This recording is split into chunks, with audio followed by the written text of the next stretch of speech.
इस द्वार के निर्माण की मैं 2-3 बातें आपके समक्ष कहना चाहता हूं। यह द्वार का विचार मन में कब आया, तो एक 10 साल पुरानी घटना है, वो मैं आपके सामने साझा करना चाहता हूं। हमारे चाचा का एक लड़का एक्सपायर हो गया, 2015 की बात है।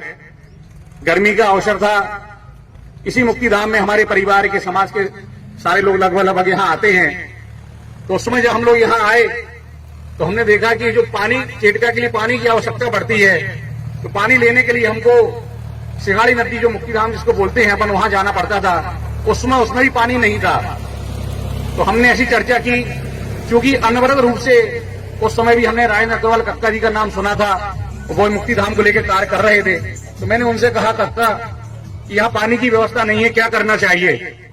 तो हमने कहा हमें बोरिंग कराने का हमारे मन में है, क्योंकि हमारे चाचा का लड़का अल्प आयु में ही चला गया था, तो 13वीं कार्यक्रम उसका होना नहीं था।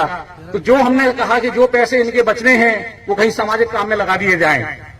तो बोले, उन्होंने कहा ठीक है, क्या करना है? मैंने कहा मुक्तिधाम में बोरिंग नहीं है, पानी की व्यवस्था नहीं है, तो अपन एक बोरिंग वहां करा देते हैं।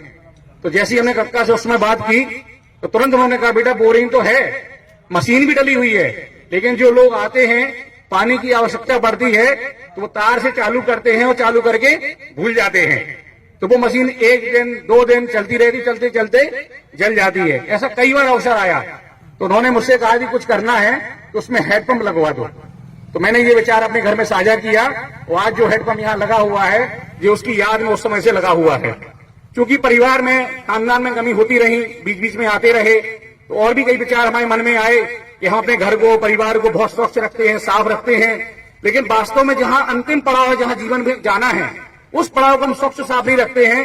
तो एक संकल्प हमारे देवरा खानदान, क्योंकि हम लोग देवरा खानदान से आते हैं, तो देवरा खानदान ने संकल्प लिया उस समय कि खानदान में किसी भी प्रकार की कभी कमी होगी तो कम से कम समाज के और हमारे घर खानदान के लोग जिस दिन फूल उठाने यहाँ आएंगे तो चेटका के आसपास की पूरी साफ सफाई खानदान और परिवार के लोग करेंगे।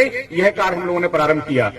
मेरे पूज्य पिताजी का जैसे ही देहांत हुआ, मैं उस दिन भी गर्ल्स पीजी कॉलेज में जनभागीदारी के माध्यम से कार्यक्रम कर रहा था। उस दिन मेरी शाम को 4 बजे की 10 मिनट की मुलाकात है उनसे, क्योंकि उस दिन माघ मास की रोज को पूजा होती है।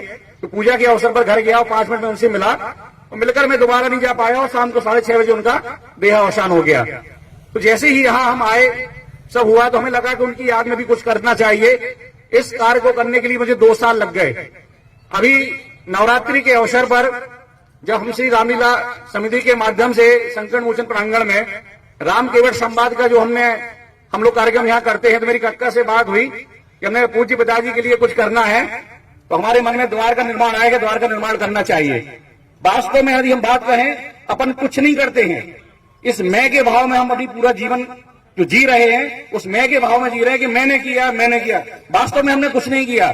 जब जिसको जो करना है, जब जिसको जो कराना है, वो ईश्वरी कृपा से ही संभव है। ईश्वर की कृपा से ही ये सब कार्य संभव होते हैं। हम सिर्फ मैं जी का अपनी जिंदगी को जी जाते हैं। तो आज के इस अवसर पर हमारे बीच में महान संत श्री संगारी जी विराजी हुई हैं, ब्रजेश महाराज जी विराजी हुए।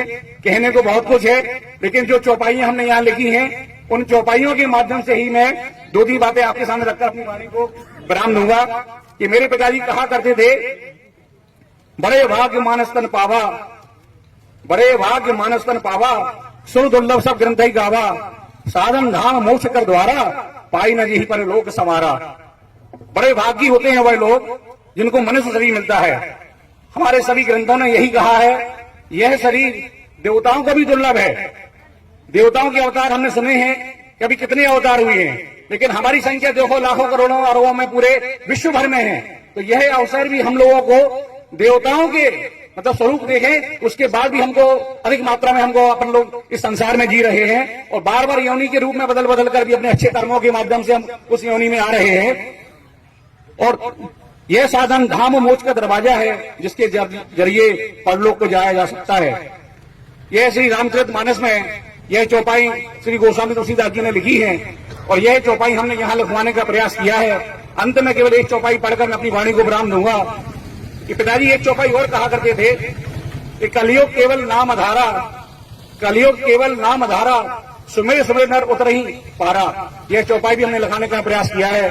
वास्तव में हम अपने धन का जो सदुपयोग है, हम अपने लिए कर रहे हैं, ज्यादा से ज्यादा अपने परिवार के लिए कर रहे हैं। लेकिन उस धन का जो उपयोग है वो समाज और समाज से बाहर जाके नहीं कर पा रहे हैं।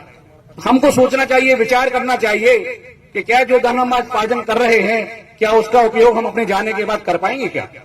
वास्तव में इसको विचार करने की आवश्यकता है। उस चौपाई के माध्यम से कहा है कि धन का उपयोग नहीं कर पाओ, लेकिन राम नाम का जो जप है वह तो कम से कम करते जाओ कि इस बैतरणी में यदि अपने पार नहीं किया तो आगे की बैतरणी तो हमारी पार हो जाए। तो उस चौपाई में ये कहा है कि प्रभु का नाम आप जपते रहो, जैसी स्थिति में रहो, जैसी परिस्थिति में रहो, जहां रहो, जैसे रहो, केवल उनका नाम जपने से ही अपनी बैतरणी पार हो जाएगी। इतना ही कहकर अपनी वाणी को विराम देता हूं। बहुत बहुत धन्यवाद।